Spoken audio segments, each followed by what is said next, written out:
The global economic outlook for 2020 is negative. The world is facing recession at least as bad as the global financial crisis. But what to do as to fully recovery in 2021? So I would like to welcome to the digital room Eva Maydell, member of the European Parliament and president of the European Movement International. Good morning, Eva, and thank you so much for being with us. Good morning, happy to join you. Here is Katharina Riedel, Head of Innovation and Experience at SAP Germany. Hello, Katharina, good morning. Good morning. Jenny Boneva, Vice President of Information Systems Audit and Control Association, Sofia Chapter. Good morning to you too. Good morning. Good morning. And, nice to be with you. Thank you so much. And Anna Radulowski, co-founder and CEO at BLEX and founder at Coding Girls. Good morning, Anna, and happy birthday. Good morning. Thank you. And we really appreciate that so early in the morning you're with us. Thank you. Thanks for having me. Okay, so our first keynote speaker is Eva Maydell. She's in the political 28 list of people who shape Europe, Forbes 30 under 30, and Financial Times New Europe ranking of the top 100 change makers in Central and Eastern Europe. Thank you very much for joining us this morning, Eva. Digital transformation is something we talk about every day, but how to move forward from intentions to actions? Good morning. Very happy once again to be able to join you, and thank you, Business Lady, for organizing this event and for having me invited.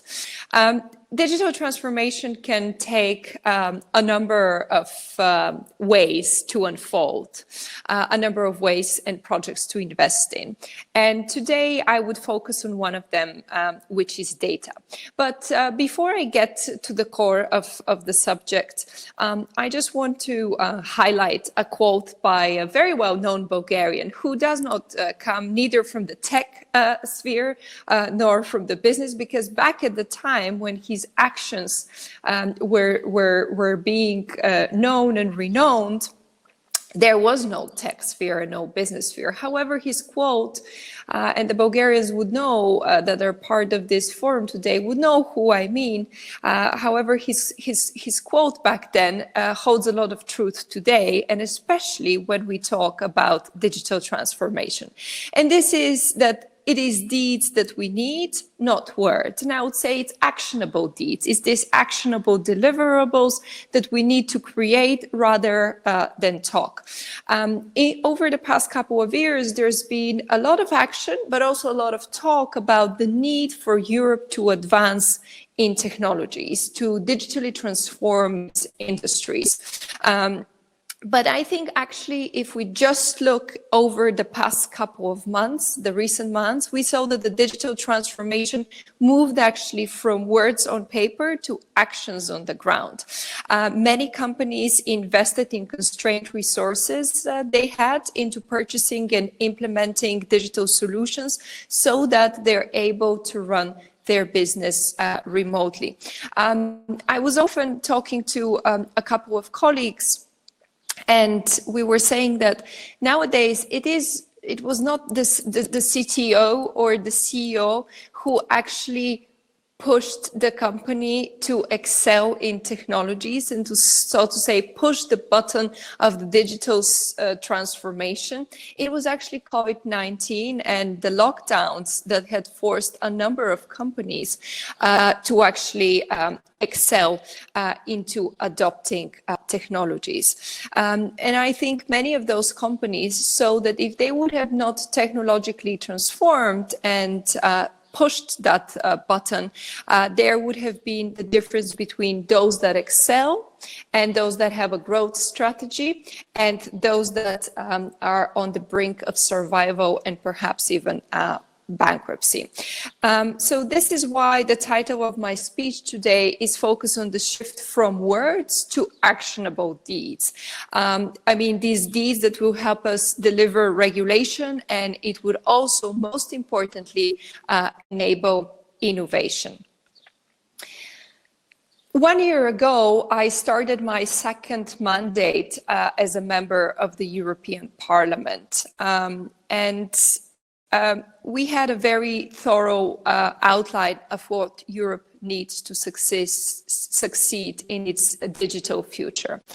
And there are a number of strategies and a number of documents, but as I said, I am here to deliver a very concrete point, which I think is extremely important for the advancement of the digital transformation in the next couple of years.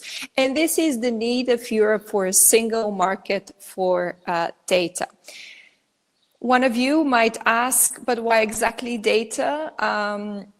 Well, to put it simply, data is created by the society and can serve the society if it's only accessed, if it's used, and if it's reused. So massive data sets can help combat certain types of emergencies, whether that is pandemics, whether it is floods, whether it is wildfires. Data could also ensure that we as humans live longer, but also healthier lives.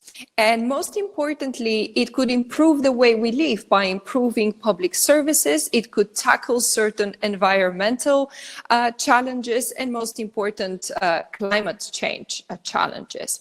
So if you look at the image before you, we could only see that out of the iceberg out there, there's 20% of the available data that is being used. The structured data we need to unlock the potential are the 80% below the water of unstructured data that it holds. We like to say that data is the fuel that powers the digital economy. But data is the fuel that powers also AI development, and also data will be the fuel that powers any future wave of innovation that will come in the next years to come. And not just 1 or 2 years, but a couple of more years ahead of us. This is why it is so paramount that we get onto that wave, as the slide suggests. We have to make sure that we surf on the data innovation in order to basically have this successful digital single market. And the reason why I bring up the digital single market is because we talked a lot about it in the last 5-10 years, and we've achieved certain parts of it, but we kind of forgot to make sure that we have the European single market for data. As I've explained, it's absolutely the basis for what we want to achieve ahead of us. It's very important to understand how we could do that. And the good news is that the European institutions have a plan. How are we going to achieve that skill to navigate the data economy? And so with the first step, we believe that we need a common data governance structure.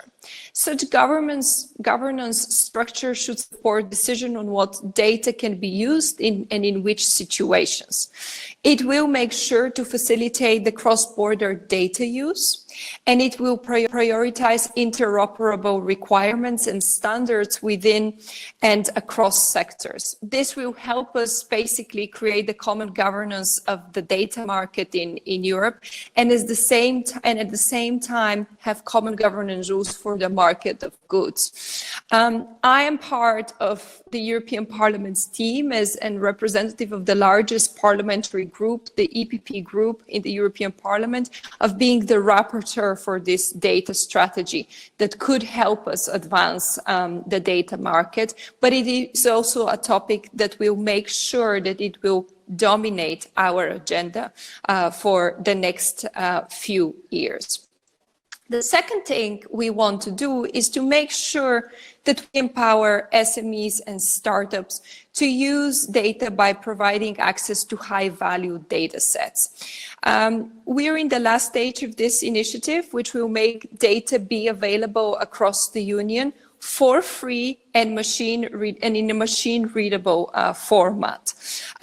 Furthermore, we have to remind here that just recently the recovery plan was announced, and this is this big so to say plan which is set among making sure that our economies become more competitive, that there's enough resources for our economies to become more competitive.